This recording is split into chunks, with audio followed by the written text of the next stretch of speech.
সাংগঠনিক সম্পাদক কামারপুর সদরের মাননীয় সংসদ সদস্য, আমাদের প্রিয় ভাই, প্রিয় নেতা অ্যাডভোকেট শাহ মোহাম্মদ ওয়ারেস আলী মোহাম্মদ সহ আমাদের অনেক নেতা, অনেক কর্মী আজকের এই ইফতার মাহফিলে উপস্থিত হয়েছেন। আমি আমার পক্ষ থেকে জনাব রশিদুজ্জামান মিল্লাত, আমাদের প্রিয় মিল্লাত ভাইকে আন্তরিক ধন্যবাদ দিই। আমাদের সকলের পক্ষ থেকে অ্যাডভোকেট শাহ মোহাম্মদ ওয়ারেস আলী মামুনকে আন্তরিক ধন্যবাদ দিই আজকের এই ইফতার মাহফিলে উপস্থিত হওয়ার জন্য।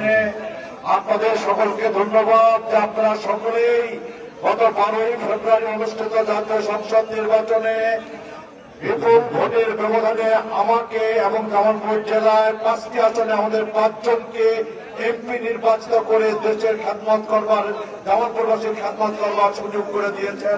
তার জন্য আপনাদের সকলকে ধন্যবাদ। আল্লাহ পাকের কাছে শুকরিয়া, আপনাদেরকে ধন্যবাদ। আপনাদের সকলের কাছে কৃতজ্ঞতা।